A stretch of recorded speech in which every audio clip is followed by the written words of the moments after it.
There's a version of this story all over YouTube. Move to Portugal, live on $2,000 a month, life will be awesome.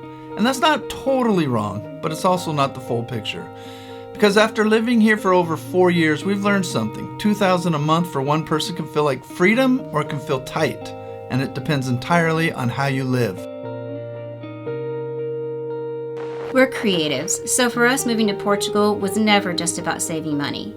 It was about having an adventure, exploring the world, and living the life we'd imagined, as Thoreau said. But cost does matter, absolutely. We're not wealthy. So these are the real facts. Instead of giving you a generic budget, we're going to show you what $2,000 a month actually looks like here, from real experience, with current real stats, and not rainbows and unicorns promises. This way you can explore the idea of whether a budget like this might work for you, or if it won't. So if you're new to our channel, we're Michael and Cheryl, two musicians who moved to Portugal from the US almost 5 years ago now. And in our videos, we want to give you a look at what life in Europe is like from our perspective as creatives. And hopefully, as we do, we can offer you some inspiration, information, and maybe a little entertainment as you're looking at your own journey. Whether that includes moving abroad, traveling, or just living your fullest life right where you are. Let's start with the truth. If you're single, $2,000 a month in Portugal is possible, but it's not a luxury life. It's an intentional life, and it involves some choices. So we're going to give you some real numbers about the cost of living in Portugal. Just a quick disclaimer, these are general ranges, and your actual costs are going to vary greatly depending on where you live in Portugal. Also, to be clear, we did not make these numbers up. We'll link our sources in the description below if you want to check them out for yourself. So for a single person, this is about what it looks like for the main monthly expenses in most parts of the country. Rent is going to run you about $700 to $1,000 for a one-bedroom apartment. Groceries might cost you $200 to $300 a month. And then eating out? This is totally up to you here, but it's probably going to run about $150 to $250. Many restaurants you might get an entire meal, including your beverage, for about $10. But you can go all the way up from there, especially if you're a fan of the Michelin star restaurants. Now, transportation, depending on where you live, is going to be about $50 to $100 a month. And your utilities, like your electricity, your water, internet, and your phone, are probably going to range between $125 to $200, and that's going to depend on the time of year. Except if you run your heater all the time in the rainy winter months. Yeah, when your house is as freezing and damp as a crypt. I had to buy blankets, space heaters. So this budget for one person is under $2,000, but it doesn't leave you a lot of margin. And this budget doesn't include things like travel or buying clothes or items for your home or healthcare costs, which on the bright side are probably not going to be very high at all, even if you're paying out of pocket. The budget also doesn't include leisure activities like going to concerts or football games or the movies or whatever wine or beer festival is in town. And it also doesn't include your tax obligations. Taxes are probably going to be higher for you than they are in the US. But then again, you don't have to worry about crazy healthcare expenses. Yeah. But you would need to talk to a tax expert to see what your costs might be. And the right tax advisor can also help you structure your finances before you leave the United States, so you can avoid incurring any unnecessary taxes. Something else to consider is the fluctuating currency exchange rates. Yeah, your dollar won't go nearly as far when it costs $1.20 to buy a euro, but you're probably going to do much better when it only costs $1.06 to buy a euro. And right now, the rates aren't that great, so you always need to have some cushion in your budget to account for this. If you're a couple, you're probably going to need at least $3,000 each month altogether. And obviously you're sharing a lot of the expenses, so that helps, but you'll need that extra amount. But no matter what, with all the cost considerations, here's what's different from the US. You don't need as much margin to feel okay.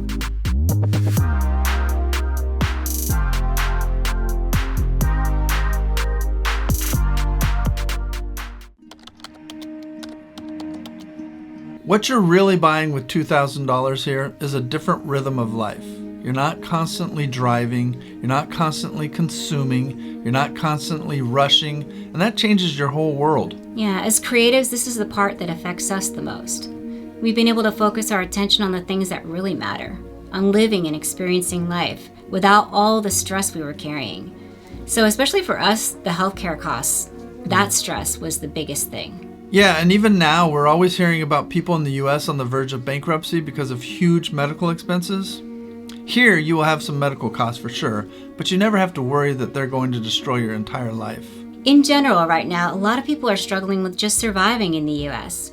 They can't really afford to do extra things like eat out or travel at all. But when you live in a place where the costs fall into a doable place, the stress starts to evaporate from your mindset. Life isn't perfect in Portugal, but without so much hustle and stress, we get to spend more time building relationships and doing what's really important to us. And that's more valuable to us than anything we could be chasing after otherwise. But we promised we'd be honest in this budget talk. Yeah, no rainbows or unicorns. Rainbows and unicorns and butterflies and buttercups. There are trade-offs. $2,000 a month starts to feel tight if you want a modern, renovated apartment, which surprisingly comes at a premium in Portugal. Or you want to live in Lisbon city center, or both. That's going to be pretty much impossible to find in this budget. Or if you want a lot of variety in your food choices. Yeah, because international restaurants like American style or Indian food or whatever are going to run more expensive than traditional Portuguese restaurants for the most part.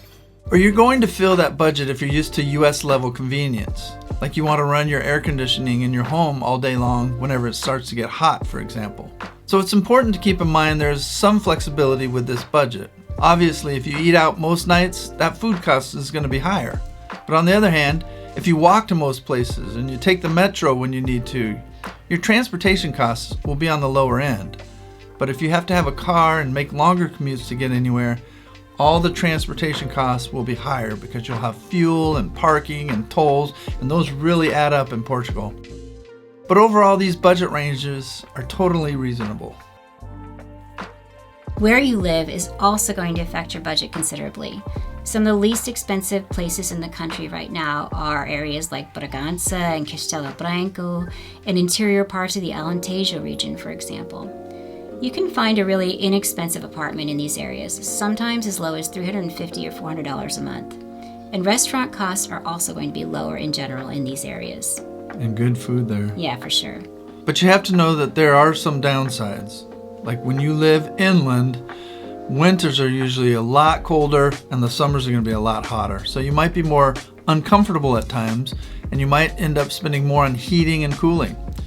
And in Portugal, many restaurants and stores don't have air conditioning or they don't turn on their heating unless they absolutely have to. So you can't expect to be as comfortable climate-wise in public places as you would be in the US. And, no air conditioning. No air conditioning in heaven. And while cities inland have doctors and hospitals, of course, in many places you might have less access to the specialty healthcare providers that you might need. If you have a chronic health issue, this is definitely something that you'd want to consider. And another thing to think about, in lower cost areas, you might have to travel pretty far to get to an airport. You can definitely find a really affordable cost of living if you live in a more remote area. But just keep in mind, in case this might be an issue for you, you might feel more isolated as you get further out away from the cities and the coast. You'll meet fewer people who speak English or who come from a similar culture to yours that you can ask questions of or relate to as a non-native. Even if you're trying to assimilate into Portugal and really want to do so, it can be a difficult transition when there's no one around who gets where you're coming from. Yeah, and in general, English-speaking support can be important as you're learning the language.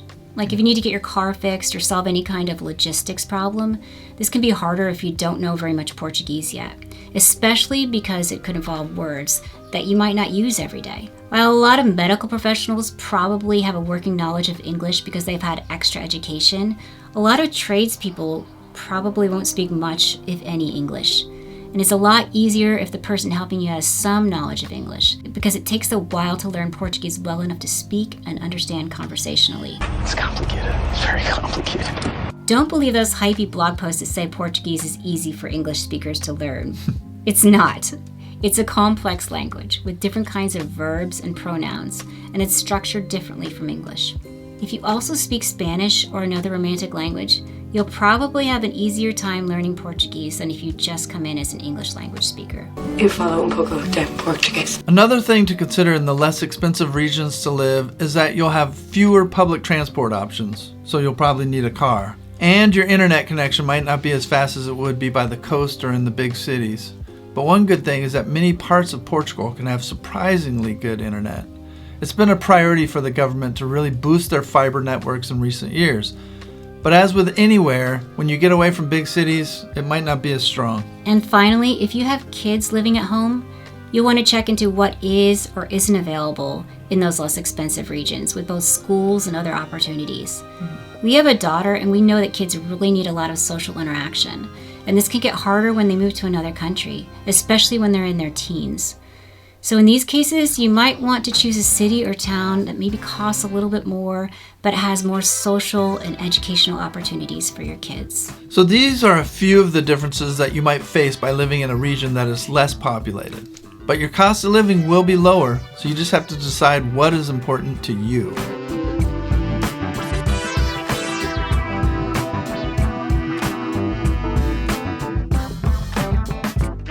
There are places that kind of balance the lower cost of living with the features you might be looking for. Cities like Coimbra or Braga, for example. Rent's going to be lower than they will be in Lisbon or Porto, but they're going to be higher than they would be inland and in the far north regions. So these are places you can consider if you're looking to stay in a smaller budget, but you still want to have that great quality of life. And Braga's like the third biggest city, Yeah. and Coimbra's a big city. Yeah. So very nice cities. Yes, And flat. Braga's flat. that's true. Here's where this budget talk really matters, especially if you're thinking about a fresh start. A lot of people come here asking, can I afford Portugal? But maybe the better question to ask when it comes to budget is, what kind of life do I really want? Because if you're hoping to live like the Instagram picture you might have in your mind of the romantic European lifestyle, this budget might not feel like enough. But if you're willing to shift to a way of living that's a little quieter, a little more down to earth, where you're assimilating with the local culture and not living the high life like every day is a vacation, then $2,000 can actually be enough to create something new. And you'll probably still get some of those Instagram-worthy, awesome, surprising moments of discovery. We've seen this kind of budget work well for remote workers, freelancers, creatives, people in a transition phase, and retirees that are just looking for a peaceful life. Yeah, it can actually work for people who don't just want a cheaper life, but they want a different life. And they're willing and able to roll with the punches. Because if that's not really what you want, you're probably not going to be happy. So who isn't this kind of budget for? If you want everything to be really convenient, if you need a lot of space but you still want access to all the amenities, or if you're not flexible with lifestyle changes, you're probably going to struggle with this budget. Struggle! Yeah, we've talked a lot about the differences between life in Portugal and life in the US in recent videos. From things like the way homes are built here and the issues you may have to deal with because of that, to the slower pace when it comes to solving problems. All those kinds of things can really get you if you're not flexible. That's for sure. And if you're not flexible, Portugal won't feel like something you can afford. It'll just feel kind of limiting. So, what does $2,000 a month actually look like in Portugal? It's not luxury, but it's also not struggle. It's a trade. It's doable. Yeah, you need less money, but you get more life. And for us, that trade-off has really been worth it. If you're thinking about moving abroad or even just questioning your current lifestyle, we're sharing everything we've learned after more than 4 years doing this as creatives. Yeah, subscribe and hit the notification bell because we're going to share more all the time. We're going to do our best to show you what life abroad actually looks like without all the hype. Thanks for watching, and we'll see you on the next one.